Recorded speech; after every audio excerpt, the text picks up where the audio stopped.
Praise అలా దేవుని పరిశుద్ధ నామానికి మహిమ కలుగునుగాక. ఈ సమయాన్ని దయచేసిన దేవతి దేవుడికి ప్రత్యేకమైనటువంటి వందనాలు తెలియజేస్తూ ఉంటున్నాను. ఈ సమయంలో పరిశుద్ధ గ్రంథంలో నుండి ఒక లేఖనాన్ని మనం చూసుకుందాం. పరమగీతముల గ్రంథము 5వ అధ్యాయము 10వ వచనాన్ని చూసినట్లయితే, పరమగీతములు 5వ అధ్యాయము 10వ వచనాన్ని గమనించినట్లయితే, నా ప్రియుడు ధవలవర్ణుడు రత్నవర్ణుడు 10,000 మంది పురుషులలో అతన్ని గుర్తింపవచ్చును. అతని శిరస్సు అపరంజి వంటిది, అతని తల వెంట్రుకలు కాకాపక్షముల వలె నున్నవి. వచనాన్ని మనం చూసినట్లయితే గమనించినట్లయితే ఈ యొక్క పరమగీతముల గ్రంథము యేసుక్రీస్తు వారి ఆ యొక్క సౌందర్యమును లేక యెరూషలేము ప్రాంతము యొక్క అద్భుతమైనటువంటి సౌందర్యమును లేక దేవుని రూపమును లేక సంఘము యొక్క లక్షణములను ఈ యొక్క గ్రంథము బయలుపరిచినట్టుగా మనం చూస్తూ ఉంటాం. మనము చదువుకున్న ఈ యొక్క వచనమును చూసినట్లయితే, నా ప్రియుడు ధవలవర్ణుడు రత్నవర్ణుడు 10,000 మంది పురుషులలో అతన్ని గుర్తింపవచ్చును. యేసుక్రీస్తు వారి ఆ యొక్క సౌందర్యమును గూర్చి ఈ మాట అద్భుతముగా వ్రాయబడి ఉంది. నిజముగా గమనించినట్లయితే యేసుక్రీస్తు వారు ఎంతో సౌందర్యవంతుడు కదా.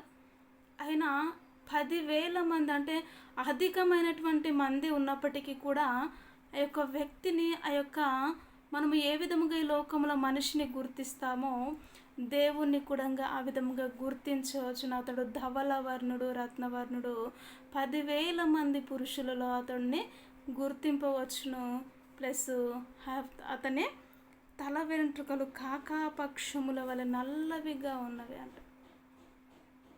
నిజముగా దేవుని స్వారూప్యమును ఆయన సౌందర్యమును కూడా మనము వర్ణించలేమండి.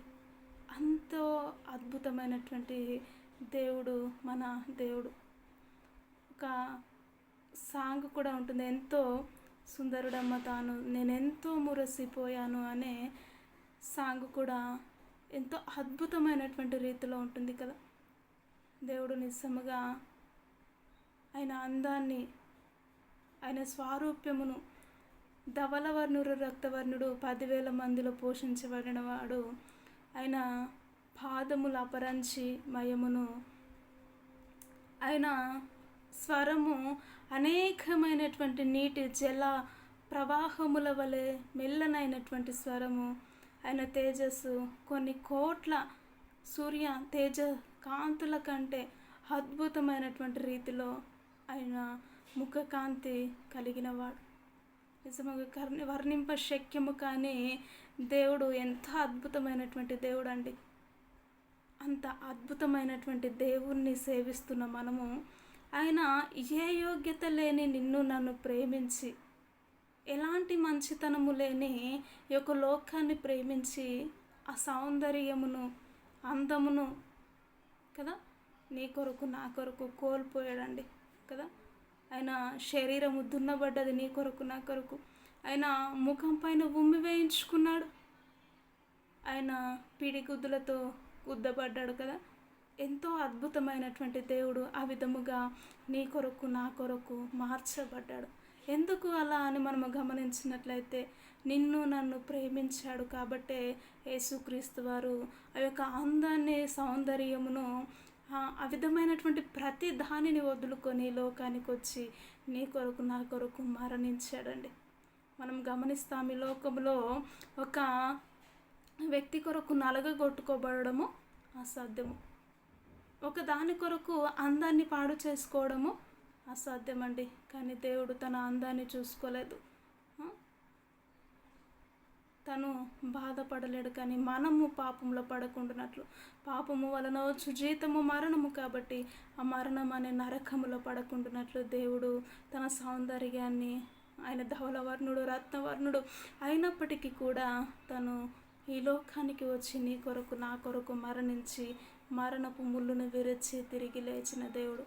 నిజముగా ప్రియ సహోదరి సహోదరుడా, నిన్ను నన్ను ఇంతగా ప్రేమించిన యేసయ్య కొరకు మనం ఏం చేయాలో ఈరోజు డిసైడ్ చేసుకోవాలి. ఎందుకంటే ఎంతగా మనల్ని ప్రేమించిన యేసయ్య కొరకు మనము నిత్యం ఆయన రక్షణ సువార్తను, ఆయన ప్రేమను వెల్లడిపరిచే విధముగా మన బ్రతుకులు ఉండాలి. కానీ దినదినము దిగజారిపోతూ ఆయనకు దూరముగా ఉంటూ ఆయన ప్రేమను గ్రహించలేని స్థితిలో ఉండడానికి వీలేదండి.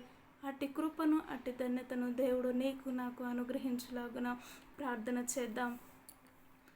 మహోన్నరుడా, జీవము కలిగిన తండ్రి, మీకు స్తోత్రములు. నిజముగా ప్రభా, మీరు అతి కాంక్షణీయుడు, పూజింపదగినవాడు, ధవలవర్ణుడు, రత్నవర్ణుడు అయినప్పటికీ నా కొరకు మా కొరకు ప్రభా, మా పాపముల నిమిత్తం ఈ లోకములో మీరు అయా మరణము విడిచిన దేవానికి స్తోత్రం.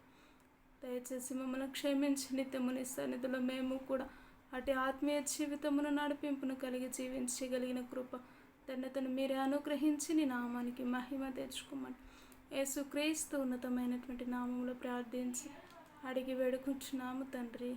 ఆమేన్. ప్రైజ్ ది లార్డ్ అందరికీ.